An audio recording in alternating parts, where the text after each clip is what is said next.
Aloha, and welcome to another episode of the Groundswell Marketing Podcast, where I connect you to outstanding humans and sustainable ideas. I'm your host, Scott Martin, and today we have an incredible person who really understands sustainable marketing thinking and businesses and strategy, Robbie Kellman Baxter, who's written two books. One book is called The Forever Transaction. The other is The Membership Economy. She's been working with incredible brands from Netflix to Oracle, and been published all over in New York Times, CNN, you name it. I had a really great conversation. This one's really going to hit home for people who are really looking at what are the business models that are really sustainable. And I believe the subscription model is like one of the most ultimate business models a business could have.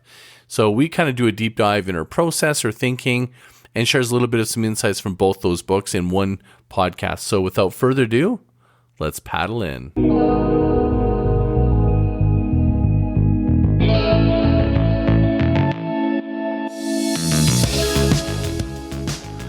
Welcome to the show. We have today Robbie Baxter, author of Membership Economy and the Forever Transaction. Welcome to the show. Thanks so much for having me. It jumped right into it, like I said.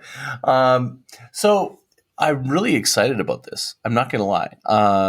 My background has been obsessed with sustainable revenue models, thinking, marketing, and so forth. And this, to me, is the pinnacle of sustainable revenue model. And I think you've written two books, and I think it's going to be really exciting to do that dive. But what I'd like to do, just before we kind of dive in it, is tell a little bit of your backstory, because you've got such an interesting background, and I'd love to hear a little bit about that journey that led up to writing your first book. Can you give us a little background?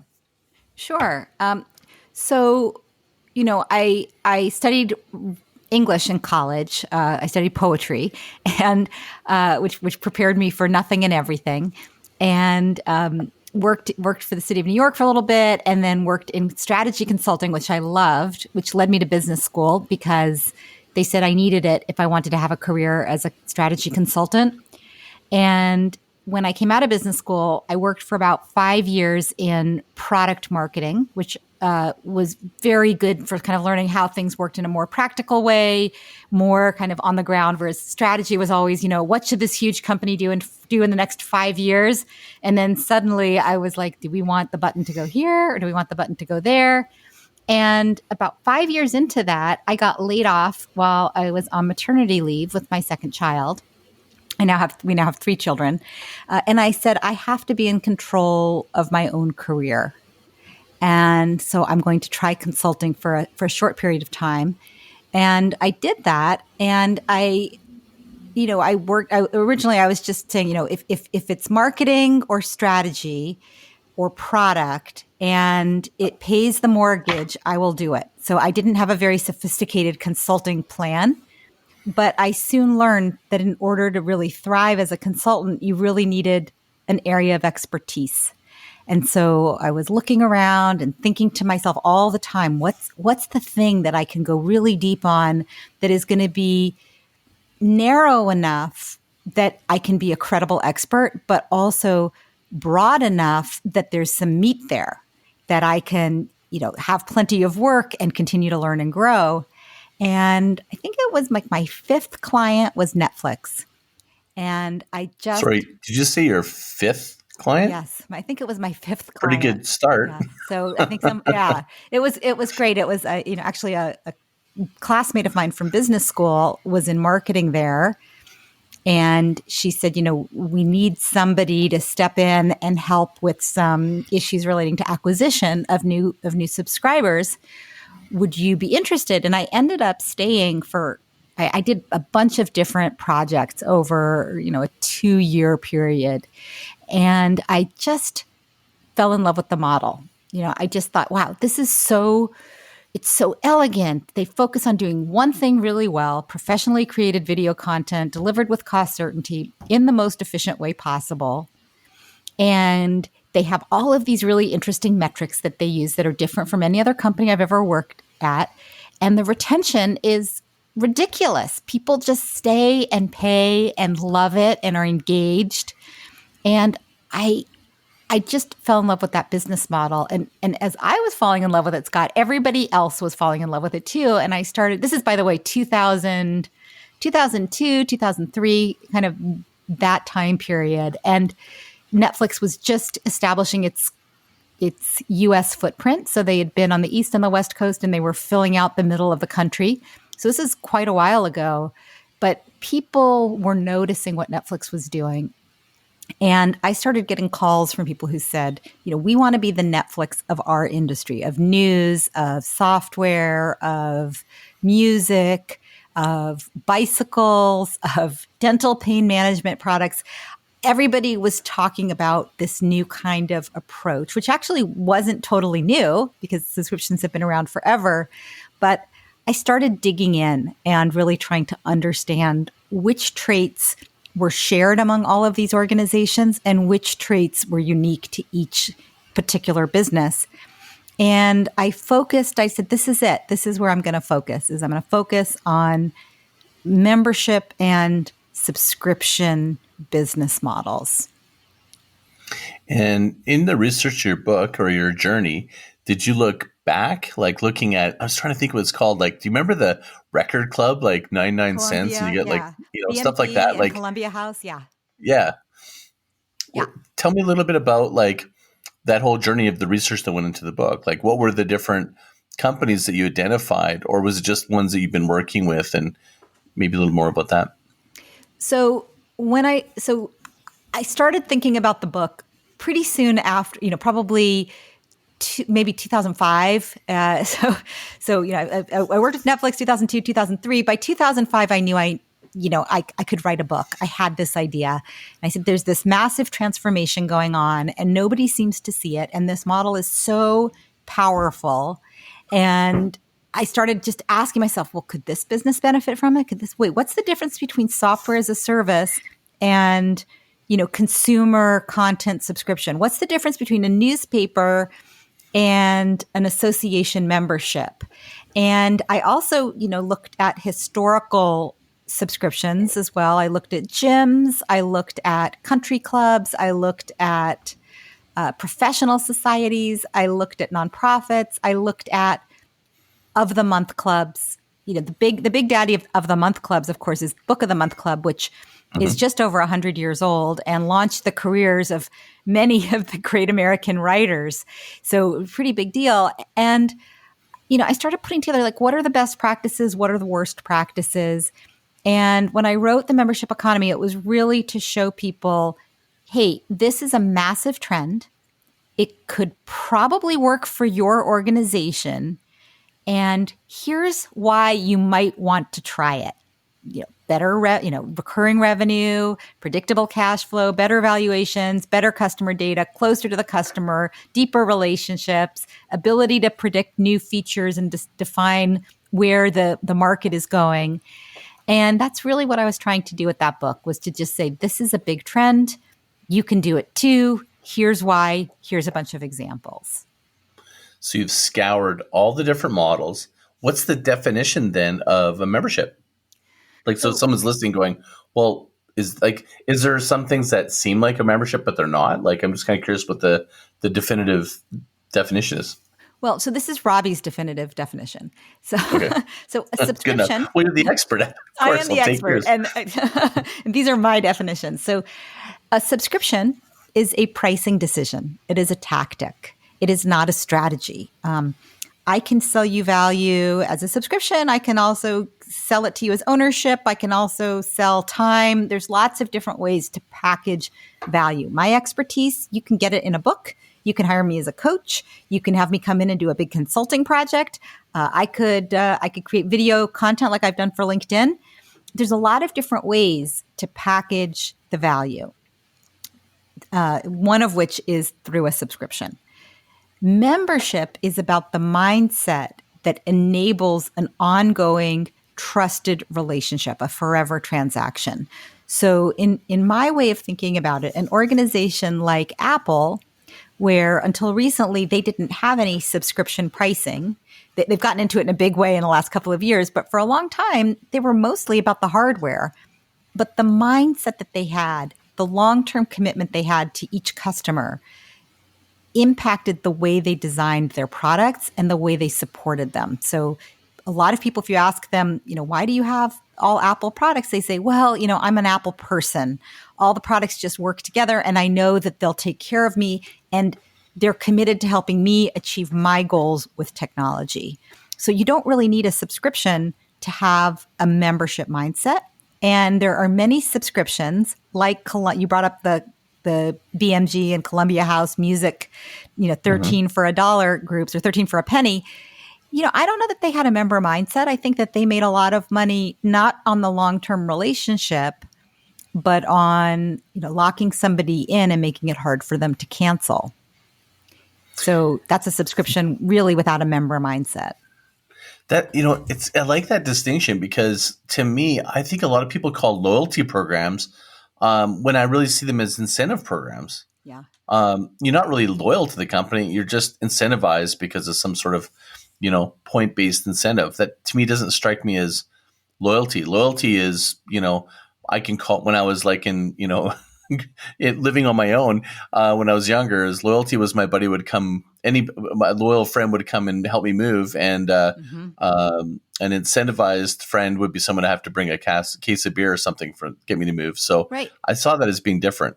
Right. And in your example, which is awesome, and I'm sure everybody can relate to that, the incentivized relationship really is very short-term in focus. The person that's going to help you out doesn't have to depend on the relationship. If they never see you again, the relationship is good. It's finished, right? It's clean. I gave you something, you gave me something, we go our separate ways.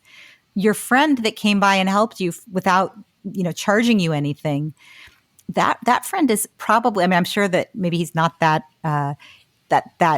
analytical about it necessarily, but he's like, this is my friend. He's my friend for a long time. So right now he needs some help and maybe I'll need help in the future, but we have a reciprocal relationship. And so I trust that it's going to work out. If right now he asks me for something, I'll give it to him and it'll work out in the long term. So it's all about the difference between a long-term relationship and a short-term one. And I agree with you that these loyalty programs are really an incentive. Almost all of them are designed around,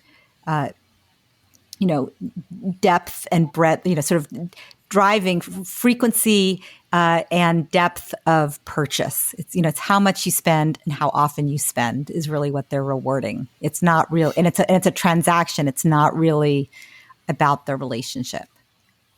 I wasn't trying to get off track on loyalty, but that I like how you described that. And for me, what I was maybe also saying was that when you have a friendship that's so loyal, that's just come over, I'll help you move, you've built equity. And I'm just curious if that you could describe a little bit about because I feel like if you're based on what you just described, a member and they're loyal in this forever transaction, you've built some sort of equity that they're connected to you. Otherwise, they're just like, okay, I'm done, and then they're gone. Yeah. So a couple things here. First of all, a lot of times when a subscription model doesn't work, it's because the CEO has such big quarterly incentives that they destroy the brand equity to hit the number. Late fees, hidden late short-term fees, thinking. Short-term thinking, what a lot of banks do where they, you're paying these fees and you didn't even realize you do. And they hit their number, they get their money, but you don't stay. The customer doesn't stay. So they're destroying the relationship and your willingness to refer and your likelihood of returning after you've left. So it really is about investing in the long term and trusting that if I take care of you for the long term and I continue to look out on helping you achieve your goals, you'll continue paying me for the long term. Retention is not to be overlooked. I mean, that's the key to growth. I just did a recording with Chris Moore, who's heads up Mozilla, and he's a product development and growth expert, and he's launching a new paid program with Mozilla. And we had a deep discussion about the whole retention, which most people think it's all about acquisition. But I think what you're saying is retention is built through membership versus a subscription. Better, stronger, maybe more resilient or something, right? It's formalizing it. Yeah. So 20 years ago, 25 years ago, I did a consulting project for a big retailer, and it was all about lifetime customer value. across. It was an omni-channel. I mean, it was very cutting edge at the time, but an omni-channel lifetime customer value analysis. So, they were really looking not at what most organizations do, which is look at the revenue that's being driven, average transaction size, number of transactions per quarter, per channel, but looking at it more holistically around the unit economics of an individual customer. And when you do that, retention and engagement becomes really important. And what I would say is if you are in a business where the customer's challenge or goal is ongoing, and you want them to prefer you and kind of make your way of solving their problems a habit, subscription pricing is a great way to formalize that relationship. It makes it even more predictable by putting in a formal payment structure around this existing engagement and loyalty. So it supports the engagement and loyalty, but if you don't build in reasons for the customer to be engaged and to be loyal and stay with you, they're going to cancel the subscription. So it doesn't matter that you have subscription pricing if they're not going to stay. And what about a membership? People can cancel their membership. Yeah, it's the same thing. I mean, a membership that has a fee that's every month is a subscription. It's a packaged as a subscription. So when I talk about membership, I'm talking about the membership mindset. There are many organizations that call the subscription that they offer a membership, or they call the combination of the free connection and the paid, free and premium, freemium. They call that whole thing our membership. Basic membership is free. Premium membership has a monthly fee. But it's still this same idea where you have to track retention as much as you track acquisition. And for retention, your leading metrics are going to be engagement. How is the customer or subscriber using your products and services? And how does that behavior warn you that somebody is disengaging and thinking about canceling? Or on the other side, that somebody's really into what you're doing and is expanding and deepening the relationship. So when I'm also thinking about when you're describing membership versus subscription, like when I think of a membership at, say, a gym or a club or something, is there also another economic exchange that is really about the network effect or the other connection to other members or something? Or is that even part of that? Do you want to share? Yeah. It's such a good question. And this gets back into the language that we started with and the nomenclature.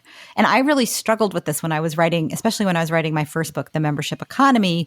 What's the difference between a membership and a subscription? What's the difference between a community and a membership? Do you have to have community to call it a membership? And, what I realized is people use the term membership in many ways.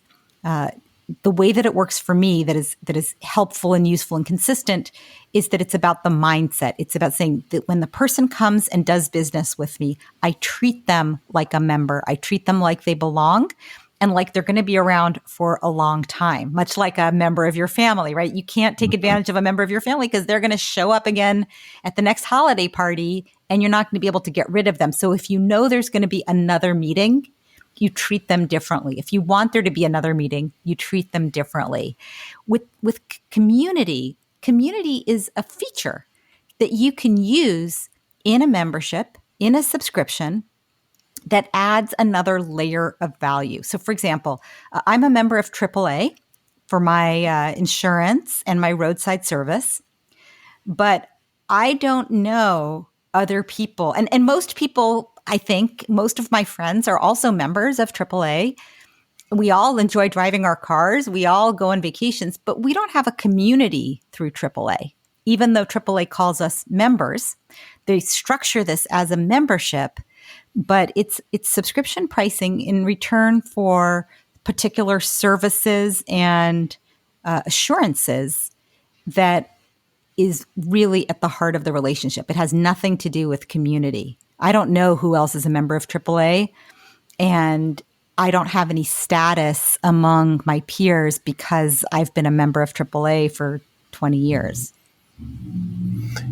I like the language, and that you're using that as a big distinction. I think it's not to be underestimated. The power of like the use of words can propel the creative, the thinking, and the marketing. I say the same thing about clients versus customers, right? Like this has a different feel to when you say they're a client versus a customer. Yeah, definitely. So when you're thinking about calling members, you're going to go and proceed with this. We got lots of things I'm sure people want to hear about, the why, the metrics and stuff. But when you're describing it as a membership, like both internally as a strategy, but also externally for acquisition, do you find that it's more attractive, like when someone says it's a membership versus a subscription model? So the word membership is really charged. It's polarizing. I did not know that when I wrote my first book. But so for example, in the UK, the Guardian newspaper, they refer to the people who read their paper and send them, they're a free paper. Their charter doesn't allow them to charge for their content. So they ask for donations on a regular basis, like a subscription. But the people who pay on a regular basis do not want to be called members. They did a lot of research on this. They call them supporters. Pandora and Spotify do not call the people that subscribe to their services members. They call them listeners. So I did work with a hospital, a big hospital system. So, 50 hospitals that are all kind of owned by the same organization. And people that are part of that health system get access to all the doctors and also to the gyms that they have and the physical therapy and clinics and labs and everything. We did research. They did not want to be called members. They liked, there were other terms that they ended up preferring. So the word itself doesn't matter to me at all. It's really mostly about how the company or the organization thinks about the people they serve. And if they think of them as members, that's all I need. No, but what you just said that the research showed that the customers didn't want to be called members. And is that because they weren't treating them or organizing it in a way that made it so that it felt like members? No, it's because, or do you have to, when you're going through this process, really make sure that your customer base want to become members? The customers loved the subscription. They did not think that the term member applied to them. So, for example, with newspapers, they said, "No, I'm a reader and I'm a supporter, but membership to me means that I'm gonna go be an activist. I'm not an activist for your paper. I just support what you're doing financially and by reading it." So they were bringing their own meaning to the word. We never asked them to go be activists. We never said, if you join this, you're going to have to go, lobby your representatives.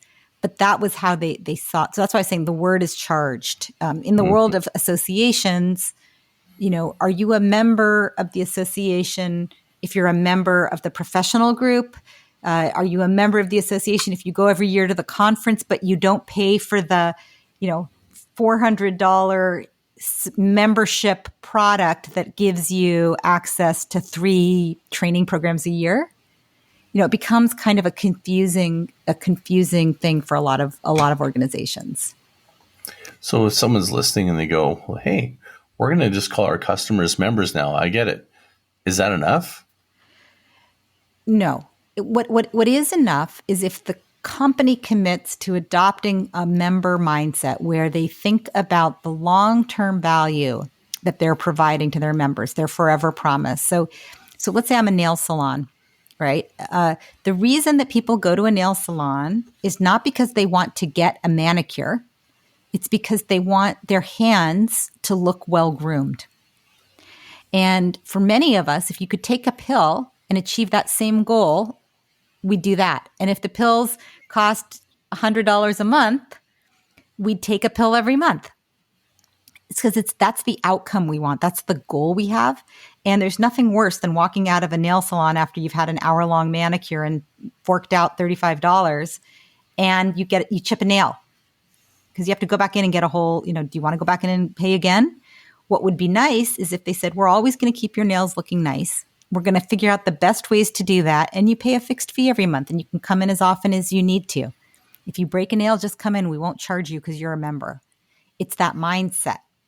Awesome. So I think that's creates some real clarity. Now I know how unbelievably exciting it can be to execute on these forever transactions and membership. Can you talk a little bit about what are some of the businesses that benefit the most? What are some of the surprising companies that actually do this type of service that people haven't even thought of? I'm just trying to get in the mind of people that are listening and Burger King? How can I apply this? Burger King would be one. Burger King has a subscription. What? I didn't even know that. Yeah, get out and get it. It's a great one. It's $5 a month for unlimited coffee. Oh, I see. Maybe they have it. I wonder if they have it in Canada. I don't know if I want Burger King coffee, but that's an interesting model. Well, for somebody, what's interesting about that is that a lot of times when people think about subscriptions, they think about the digital natives first. They think of the LinkedIns and the Spotifys and the Salesforce and Slack, and they don't go to the traditional businesses that are also doing subscription. So that's one that people might not think of. Subscription works for anybody. If you know who your customer is and you understand what they need and you solve their problem forever, you can build a subscription. And in this case, people drink coffee. If you're a coffee drinker, you probably drink it every morning. And if there's a Burger King next to your office or on your way to work or on your way to school, and you can just cruise through there and not have to pay and maybe not even have any kind of contact. You kind of show your card or swipe your card and you're good to go. That appeals to the need of a particular type of person. Mm-hmm. And so that's one. Another example on the other end of the spectrum is Caterpillar. And they've invested really heavily in the services around their business and in IoT technology because, again, the goal of their customers, the farmers and the contractors, the builders, they don't want to have a crane or a thresher or whatever products that, heavy equipment companies make. They want the result of that product. They don't particularly want to maintain it. They don't particularly want to have the burden of it when they're not using it. So rethinking how to package that value opens up all kinds of possibilities, including, putting sensors on the machines so that, they can advise you on what day to break ground based on how much moisture is in the air or in the dirt, or, how old, does the equipment need to have a part replaced? They can tell you before the part breaks down. So that's another one that you might not think of, but you can subscribe to dog food. You can subscribe to all kinds of content. You could join all kinds of paid communities, learning organizations to learn almost anything you'd want to learn. You can subscribe to Porsche and have access to a whole, garage full of different kinds of cars. There's limitless potential. Almost every industry has subscriptions. What's the biggest pitfall that people run into when they try to do this? When you're getting started, I think the biggest pitfall is, not having the right mindset toward product market fit. So really focusing too heavy on what's the feature that's going to get someone to join without really understanding what's going to make them stay. And kind of traditionally in product market fit, it's all about what's the feature that drives somebody to buy it. New and improved. Oh, and we had an uptick of 10% because it was new and improved, or, we came up with some new feature. But in a subscription model, you want to both attract the new subscriber and you also want to engage and retain them. And a lot of organizations don't think through that long-term relationship. What is it that we're going to do for our subscribers over time to justify that wonderful subscription pricing that we want? And what are some of the, when you're trying to put a strategy together for a business, what are some of the process steps that they need to go through to really help put together, what are all the considerations, pricing, onboarding, transactions, culminating the sale, whatever it is. What are the pieces that are really important to kind of really put your plan together? If you're thinking about launching a subscription, whether you're an entrepreneur or solopreneur trying to build a community and a recurring revenue model around your expertise or skills, or you're an intrapreneur inside a really big company that's been tasked with figuring out whether subscription could work for your company, what you really want to do, first, of course, you want to make sure that you have resources, that you have a long enough runway to experiment until you get it right. But once you have those resources in place, you want to think about, what is the forever promise I'm making? What is the vision of what this thing is going to do? And who is going to love it? Who is going to be that customer that will get the promise that I'm making, want it, join, and stay forever, whatever forever means to you. And so you need to know, what's the vision? What's the promise I'm making? So as long as you stay a member of my organization, I'm going to continue to, help you thrive in your career, help you understand the world around you, make sure you never run out of dog food. And then you want to go back and say, what's the smallest unit I can build, my minimum viable product, that will both attract somebody and retain them? And would somebody start this as like an existing business? Do you start like a test group, or like, what are some of the ways that you would actually go about launching successfully that you've seen, like in your experience? Well, one example that I covered in the Forever Transaction, my more recent book, is Nike Adventure Club, which is a subscription sneaker service for children. And the way they did it really follows the model nicely. When they launched, when they came up with this idea of, can we use subscription to help people? We know that people use up shoes, right? You get the shoe, and whether you're a runner and you run for a certain number of miles and then you wear out the shoe and it's no longer supporting your foot appropriately, or you're a child and you outgrow it, you need to come back and get a new shoe, and you need to know what to do with the old shoe for sustainability.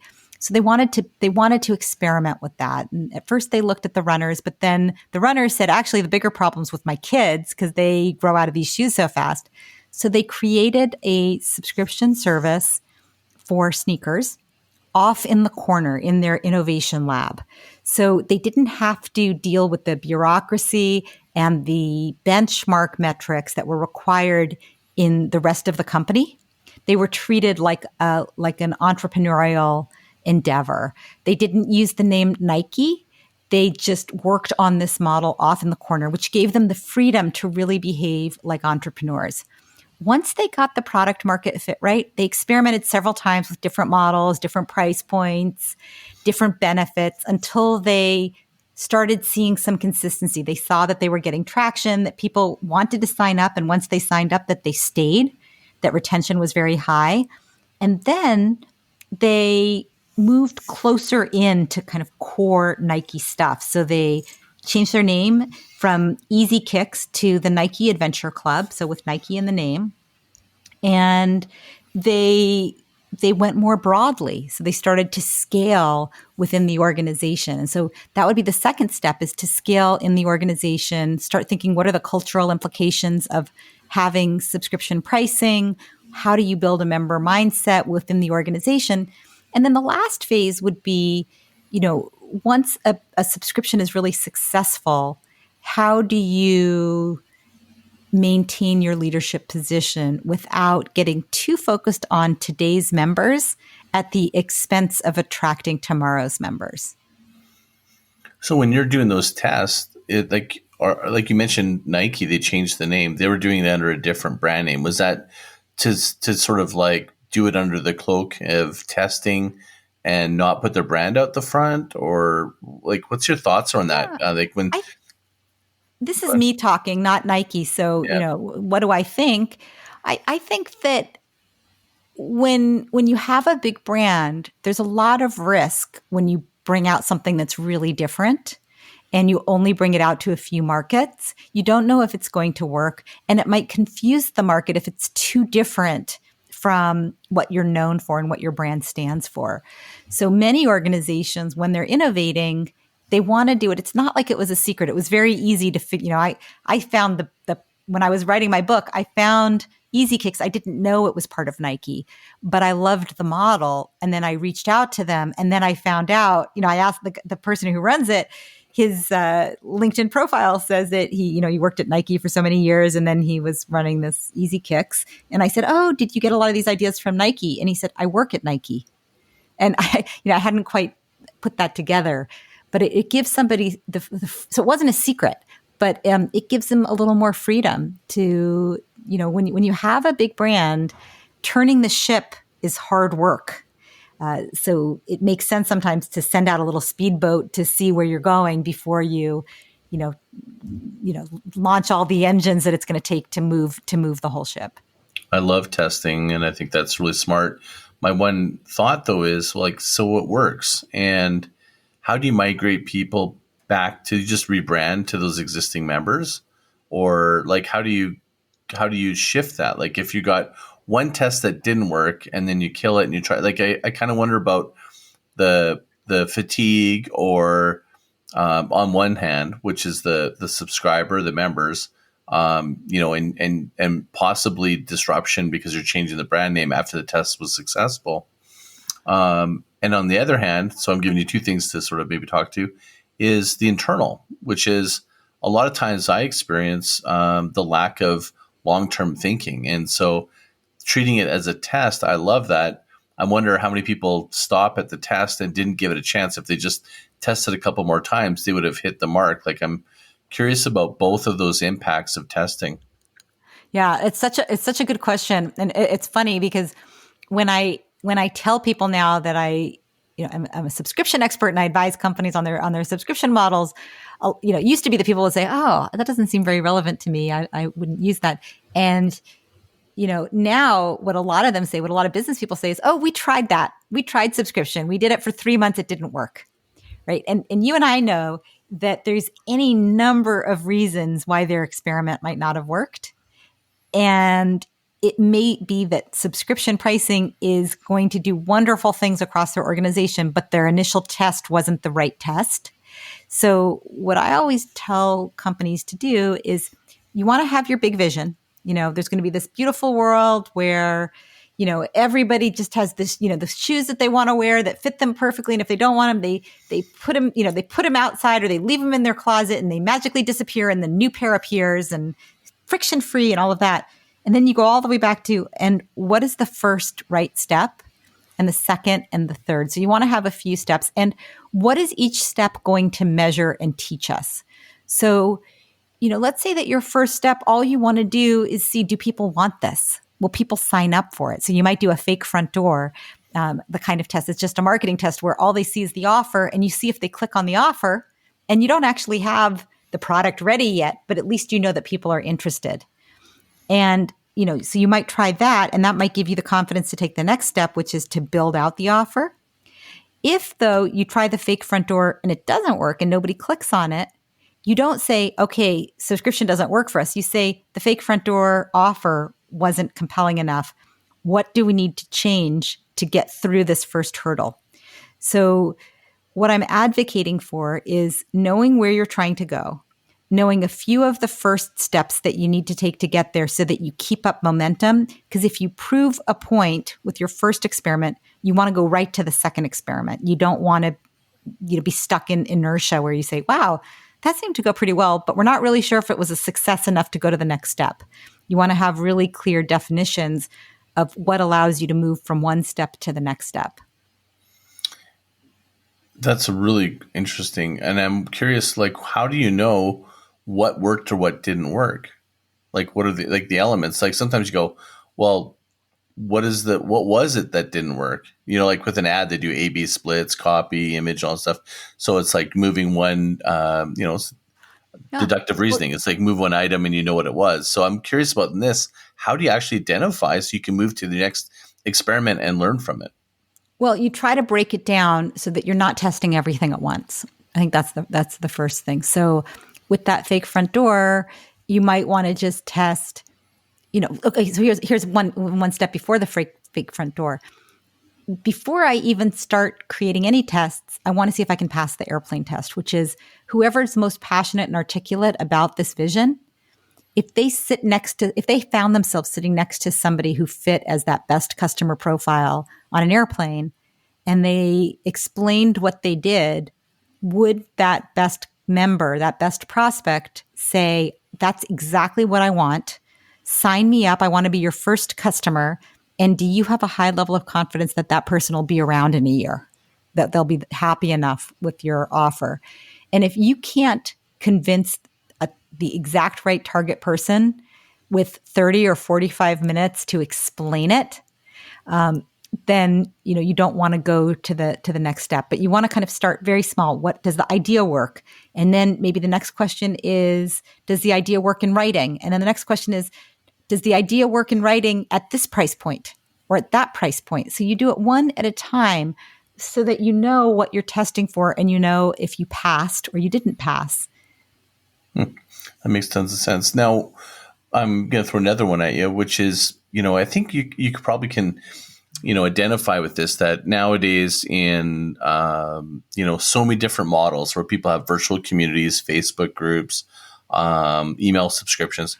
And what's your thought around migrating or staircasing, if you want to call it that, from a subscription model of some kind or a community, and then adding in a membership and a paid membership and so forth? Like, what are the challenges? Have you seen it work? Does it not work?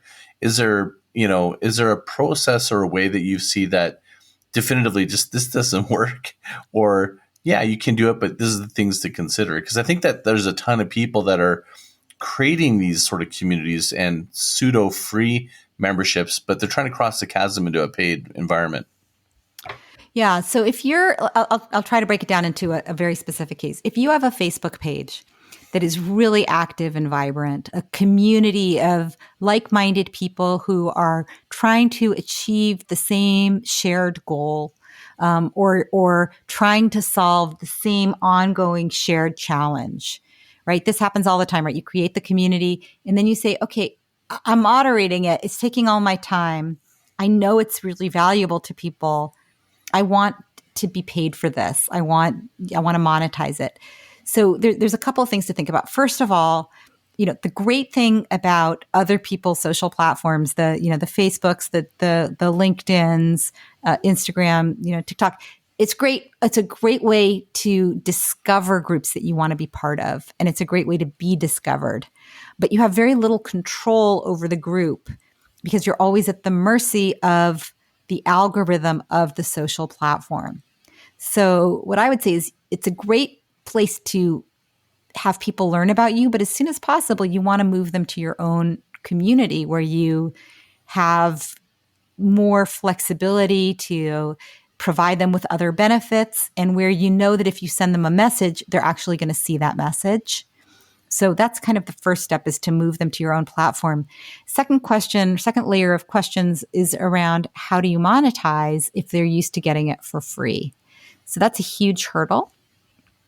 Sometimes what organizations do is they say, look, we've been doing this for free for a while, and in order to continue to offer it, you have to pay us to subsidize the costs. I've seen that work. Sometimes what they say is the free will continue to be free, but we're going to layer in some better services, and those are going to be behind the wall. So what you've always gotten, you'll continue to get, but if you want to get the goodies that we're creating now, you have to pay. So that, maybe people push back a little bit less hard on that because they can continue getting what you've promised them in the past, but you're just offering more to people who are willing to pay, to say, look, we've always offered this for free. It continues to be free. But we know that some people are willing to pay for additional services. And so we're offering that as well.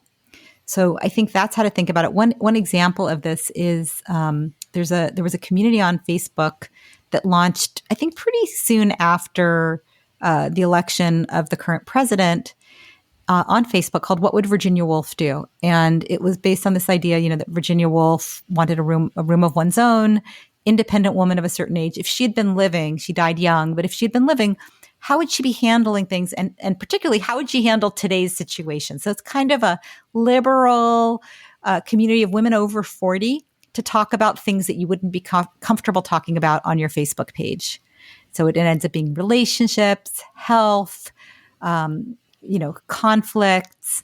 And she ran it for a couple of years. The woman who ran it for a couple of years with volunteer moderators. And then she said, I'm sending out messages that you aren't getting. All of the messages are getting hidden and lost, and we're planning trips and people aren't able to find the information. And by the way, I have not made a nickel from doing this. So she moved everybody to an app that she charged for, and she lost a bunch of people, but most people paid. And now she also has kind of more control and is able to offer, educational experiences and retail and all different kinds of subgroups and community connections that she wasn't able to do on the more general social platform. Yeah, so I can see there's definitely a challenge there because people's behavior has to be changed. You're going to have people fall off. I'm thinking about also like someone has an email program. So you have an email subscriber, you're controlling the list, and you want to make it into a membership. Like you're providing value as a free newsletter, but then you want to step it up and move them to an app or a platform or have paid gated content. What are the things that you need to consider? I like the product market fit thinking. Is there anything else that you see as being a really important consideration? I think product market fit is so basic. I think you also, when you have an email list and you're trying to convert that into something that people will pay for, one of the biggest challenges that I see with content is that everybody thinks that their own content is really great and really unique. But readers or viewers or listeners don't necessarily, they tend to be more likely to see a lot of content as a commodity. So for example, an article about Kim Kardashian's outfit that she wore to some event, that's commodity. You can find it in 20 different places. What's happening in the bond market, a deep analysis, there's only a few people that are really qualified to provide that kind of content that is really unique content.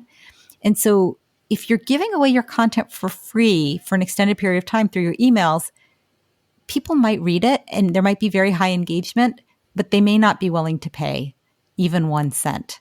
So you really need to be sure that you're offering your services, your content, your products justify the price.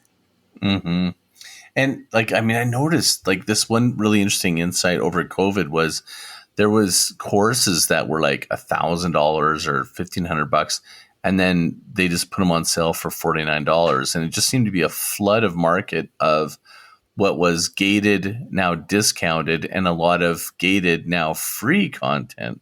And so I just feel like that makes it almost more challenging for people creating paid membership. They're going to have to be more innovative in the value they bring, or creating, like you say, something that's unique, differentiated, and highly valued. And I think that's going to be one of the challenges, but there's got to be a ton of opportunities that you're seeing.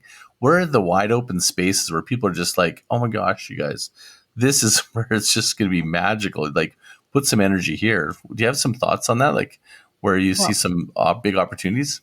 Manufacturing is huge. That's where I see the biggest. Explain that. In terms of subscription, most manufacturing models and durable goods are still operating on very old models that don't really make sense. If I have to buy a dishwasher, right, I don't want to own a dishwasher. I want to make sure that my dishes are cleaned without me having to stand at the sink.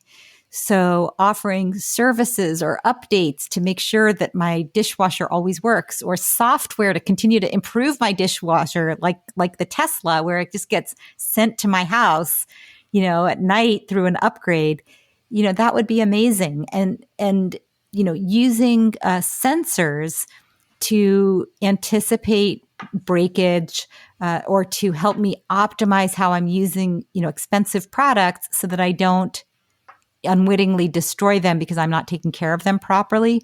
Those are all things where I think there's just wide open space. But in terms of, if you're thinking more about, kind of solopreneur and services and expertise, I think there's always room for creating community and providing content and providing convenience for the most mundane of things, anything, right? I just saw one, there's subscriptions for, feminine products. There's subscriptions for, obviously shaving has been a huge category that I don't think anybody anticipated because you're solving the problem for people. Mm-hmm. And a repeat problem means you're willing to continue to pay for it. What about, maybe as somebody that's looking at being a member, is there other models that you've seen that aren't so obvious, like where the value of the membership and the reason you want to stay is sort of like, the network effect, for example, like I said, like I want to stay in because I have reach and contact with people in addition to the value you're bringing. Is there other sort of economics or areas that people that you've seen, like that they've gone, wow, you've ever think about doing this? Like, I'm just curious to see like how the rise of the solo entrepreneur, the home-based business, I think is about to explode like it's never been. So there's all these opportunities, I think, for businesses to create this more forever transaction, as you describe. And I'm just curious, like, what are the different ways that maybe haven't really been thought of, or I'm just sort of thinking aloud. Yeah, well, I think what you're talking about is specifically around solopreneurs or small business owners. Mm-hmm. And, what you brought up around community, people start with their expertise, and the expertise attracts like-minded people with similar goals. And it follows that it would be easy to layer in community as a way to keep people engaged. So they came for the course, but they stayed for the community. That's very powerful. Like so Refolio's B School or different ones like that you buy into. Yeah. Right. There's tons of them. I mean, they're popping up around all different kinds of subject matter experts and influencers and celebrities and educators. A lot of people are creating content. I'm seeing a lot of stuff right now emerging around fitness, where they're coming up with new ways. If I want to get fit, I can go to the gym, but that's interesting. I mean, it's a way of packaging value that may not work for me. Like my husband doesn't like going to the gym because he gets there and it's crowded. He doesn't like to hover over a machine. He doesn't like to go and ask at the front desk because there's no more towels. So he doesn't really like going to the gym. I have different issues about why I don't like to go to the gym. I don't like the drive. I don't like giving up all that time in the middle of the day. So there's other ways of providing that value, maybe through, a video conference with my coach, maybe with my Peloton, maybe with some other kind of app. And so anyone, if you're an entrepreneur and you're trying to think of what to do, focus on the problem you're trying to solve for somebody or the goal you're trying to help someone achieve. And then keep layering in value to make it easier and easier for that person to achieve that goal. And let that be your guide for innovation. Great insight. I actually had a business partner. This was 2 years ago. And we built an online fitness, which you could do. I think it was like you could work out for like 6 months and not have the same workout. And we filmed it in Bali, Mexico, Hawaii, Nicaragua and stuff. And this might have been a little bit before its time. And we ended up shutting it down about 9 months ago. And I'm like, oh man, if we just kept it open and rolling it during COVID, we would have hit it. But, the lesson for me is the perseverance and patience to see these models through. For me, at least in that example, that was probably the biggest failure, is that just playing it through and staying the course. And I'm just curious, what's your advice, expectation, and experience around the real on-ramping for really getting inertia where it becomes profitable? Because you can get a positive, like where members are joining and you're getting subscriptions, but maybe they're not the level you want. And I think a lot of people stop too soon when it doesn't get momentum. And I'm curious what your thoughts are about momentum and perseverance. Yeah, they're so important, of course. What I think happens is people, like, I told you about the people that said to me, oh yeah, I tried subscription. at my giant company. It didn't work. And I'm thinking there's a million, subscription can be used as the product itself. It can be used as the glue that keeps your best customers close to you for when they want to make a big purchase. It can be freemium. I mean, there's so many ways to create a recurring revenue model. And you really have to be a tinkerer to get it right. So for example, in your model, you said, we didn't stick with it. There were probably things that weren't going well enough to justify continued investment. And if I'd been working with you, what I would have been really interested in is pinpointing the problem with the model. So is it, for example, the right people aren't finding out about us, or people are finding out about us, but they don't understand how great our offer is, or they don't believe it's as good as we say, and we can't get them to try it. Like in that case, you'd want to give a free trial to get over that hurdle. Or you say they join, but then they leave before they really make it a habit. Like they leave in the first 2 weeks. And sometimes that's because they walk in kind of metaphorically, and they kind of walk in the front door and they look around, they say, this is not what I thought. And they walk out without even exploring. Maybe because it is the wrong thing, or maybe because they weren't welcomed. They weren't guided, right? If I walk into a party, not a party, let's say I walk into a conference. I had this experience recently. I walked into a conference and it was overwhelming, and I didn't know anybody, and I didn't really understand there were a million things going on. I didn't understand which track was right for me. And I just turned around. I went back up to my room, right? I was there. I'd given a speech. And so I was there anyway. And I was like, I'll just go up and I'll get my work done. So maybe that conference wasn't right for me, or maybe there was nobody there at the front desk to say, hey, this is your first time here. Let me show you around. Probably a good place for you to start is here. Let me get you a buddy who can guide you. You want to do the same thing with your offering so that you can overcome from the moment somebody comes in the front door until they decide that they're going to stick with you. That's where a lot of subscribers are lost, often during the free trial period. So before you've even gotten any money from them. And then once they get through and they stay and they make it a habit, the big reasons that people leave are either they feel like they've given up, they've used up all your content, so they're bored, or they feel like I don't need it anymore. Like, oh, great content, I used it and now I'm fine, I don't need you anymore. Or because it doesn't work as well as they'd hoped, like a streaming service where sometimes the streaming conks out. And you say, I love the idea, the promise is amazing, but your delivery does not deliver on the promise. So those are some, like, I would really encourage people, if you're working on a subscription right now and it's not going well, figure out if it's an awareness problem, if it's getting people over the hump of trying it and understanding what you're offering, if it's about onboarding them so that they stay and make it a habit, or if it's about retaining them after the first few months because you don't have the depth and breadth of content or the consistency of delivery to justify a long-term relationship. Unbelievable. For me, I was checking some boxes in my mind about some of the things that we did. We did have a core audience that stayed with us. I was really encouraged by that because we had like a core group that just, no matter if we tried a new challenge or something, they were always in. So I did feel like we had like a really loyal core group. We just couldn't really break through to getting enough new blood at a growth rate that we felt made sense to continue. And I think I like when you said there, tinker. I think that's probably where I found the biggest growth curves in my career in marketing with growth hacking and growth marketing has been tinkering. It just totally resonated with me. I'm like, that's exactly right. It feels like if you're willing to tinker, you'll find your way there if you're sticking to the outcome. Yeah. And it's so basic, but it's, like you talked about perseverance. It's perseverance. It's like continuing on, not in a stupid way to say, well, I'm never going to quit, even though all the signs show that nobody really wants a, 10-year subscription to potty training.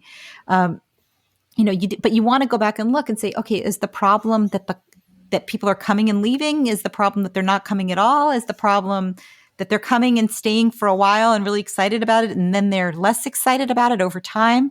Because if you can get specific about where they're leaving and why they're leaving, you can solve those problems one at a time. I literally want to make sure that you and I stay in touch because I want you to coach me on a couple things that I'm doing, because you've really got this pinned down. Is there anything you feel like we really want to share that really helps somebody envision the, outside of just hiring you directly, where to start, how to begin, and how to work within your organization or within your business if you're doing a startup going, because I'm sure if you have a startup, like, you got the opportunity to build it from the ground up. That's even, that could be exciting. Or do you think startup is less likely to be successful than someone that doesn't have that? So, Yeah. So I would say, that's why I designed, we talked about the first book a little bit, but, I wanted to say something about the second book, the Forever Transaction. It's divided in 3 parts. And the first part is called Launch. And it's exactly what you described, how to launch a subscription business, whether you're one person doing it on your own, whether you're inside a huge company and you've been tapped on the shoulder by the CEO because you're a mid-level manager with a great future. Here's how to get started. And I also want to just offer that I created an ebook that is really tactical, step by step. What are the first, 6 things that you want to do when you're launching a subscription business, which I'm happy to share with your listeners. oh, cool. So maybe we'll put that in our show notes. Did we want to talk about that now, or did you want to go a little bit more into the Forever Transaction and some of the concepts there? Yeah, let's talk a little bit. I mean, if you have more questions, we can. I'm glad to. I would love for you to just kind of share, because we talk about membership so much. Now it's more in the details of like, well, what is this Forever Transaction? I mean, we get that it's a membership, but what is that? Yeah. So the Forever Transaction is that moment where a consumer or a customer turns into a member and they stop looking for alternatives to solve their problem. So this is where they say, okay, this is my new fitness plan. This is how I'm going to get fit. I'm going to use Scott's service. And I'm not gonna go to any other gyms, and I'm not gonna go, search on YouTube for a workout today. I'm gonna just trust that this is the best process for me to get and stay fit. And that moment when they make that decision and they say, it's okay, I'm gonna pay the subscription, that's when the relationship really starts. So it starts at a subscription. Now, a moment of transaction. Yeah. A moment of transaction. Sorry. Okay. And when you're preparing for a launch, like you're talking about, like you got these breakdown of the steps, which would be great for people to go grab. If they're going to prepare to do a launch, what are the key things that someone should go, like, don't even bother starting until you have these things in place?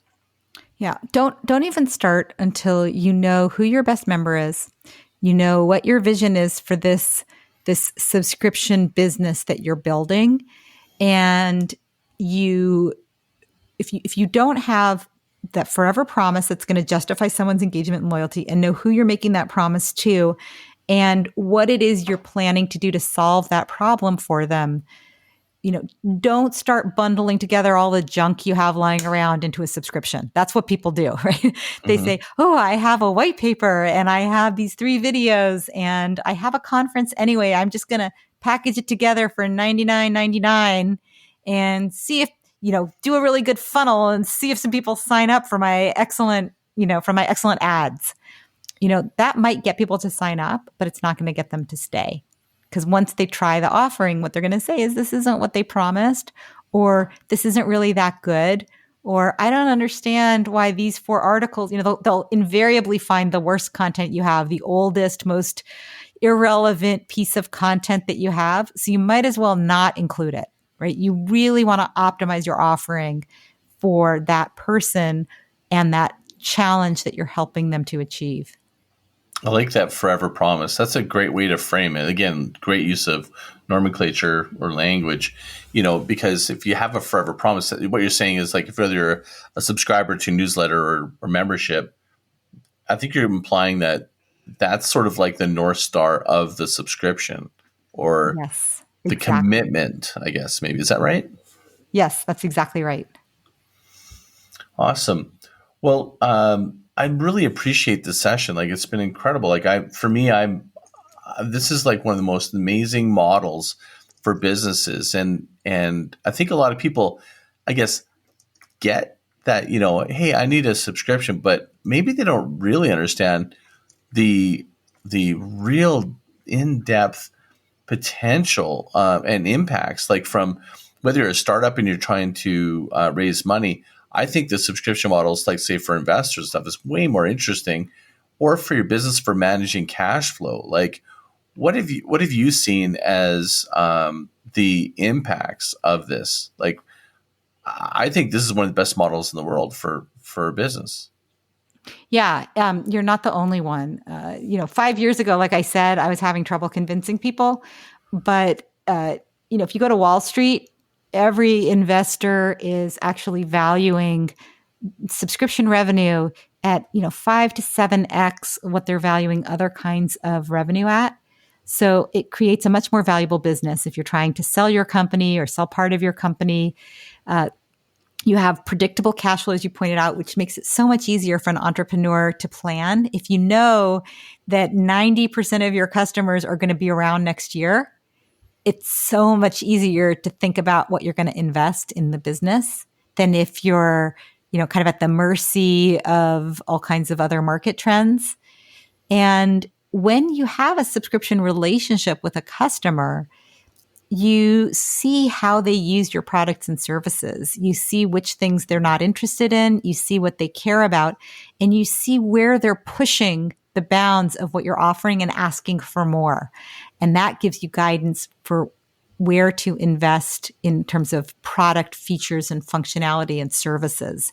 So it's a very powerful, as you brought up, it's a very, very powerful model. It's also great for disruption proofing your relationship with the customer, because they're not looking for alternatives. Once they decide that you're solving their problem, they're not looking for alternatives, and you're better able to continue to solve each new challenge as it arises. There's no break for them to kind of take off their blinders and look around and say, oh, there's something else that maybe I should try. Have you seen any merger acquisition strategies when it comes to this? Like whether, like I'm going to, as an example, I'm just brainstorming because this is actually a thought in my own head about something I want to do.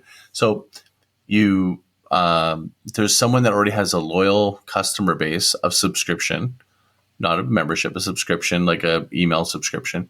But they're under the subscription of a common, interest or something of that, a category.